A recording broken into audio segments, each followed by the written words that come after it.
Sebelum menonton, jangan lupa like, subscribe, dan tekan tombol lonceng. Selamat menyaksikan.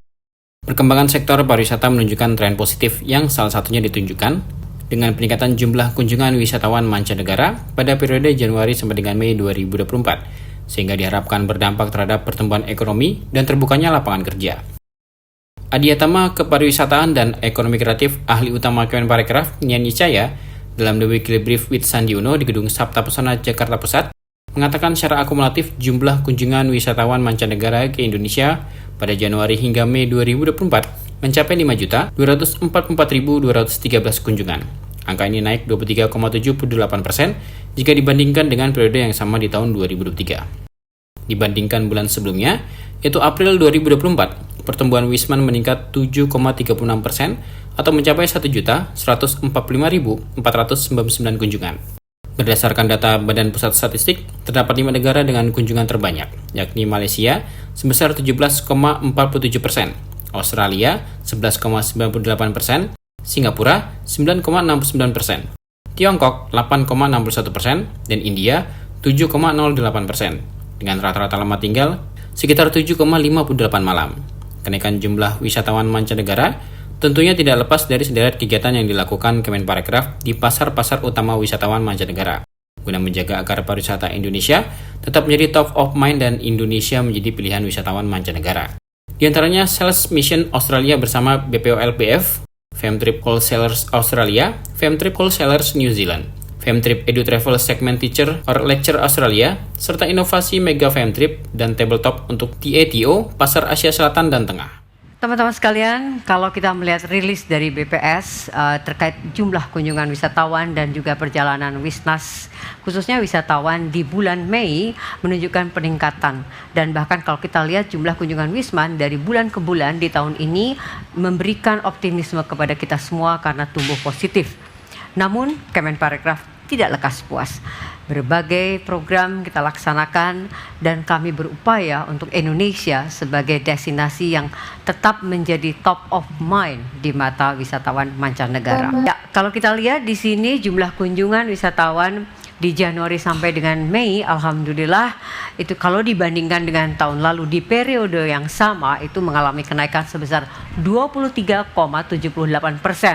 Kalau secara jumlah maka di bulan Januari sampai dengan Mei di tahun ini kita sudah memiliki 5,244.213 kunjungan wisatawan mancanegara.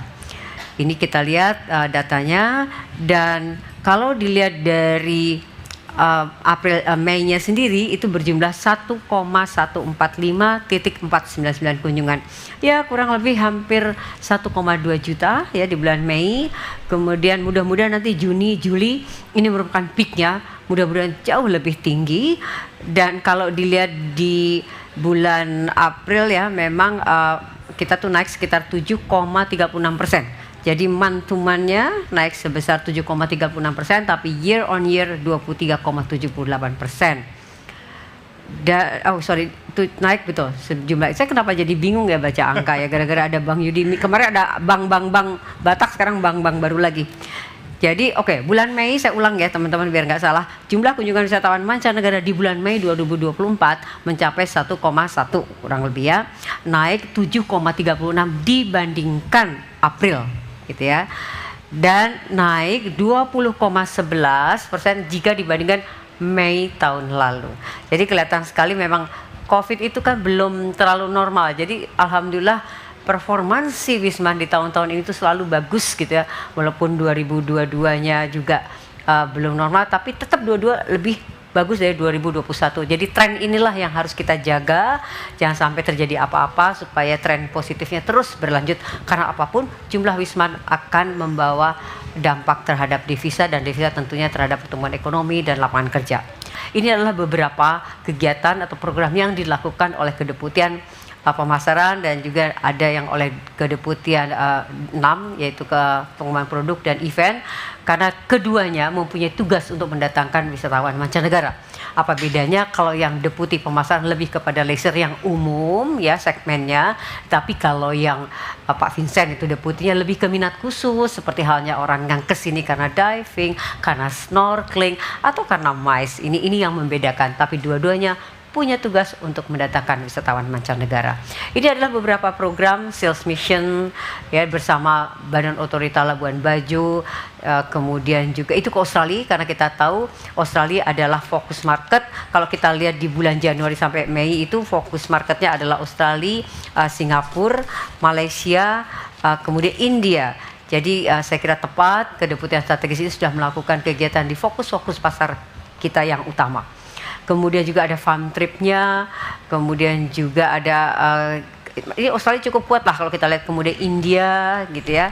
Kemudian juga kita mengikuti pameran dan tabletop. Apa bedanya? Kalau pameran itu pada saat yang bersamaan ada sebuah event besar, semua negara itu hadir.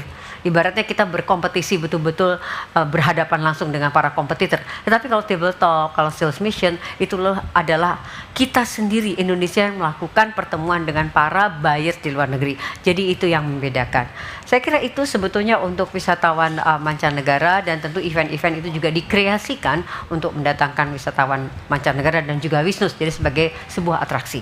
Sementara jumlah kunjungan wisatawan Nusantara pada Mei 2024 mencapai 626.668 perjalanan.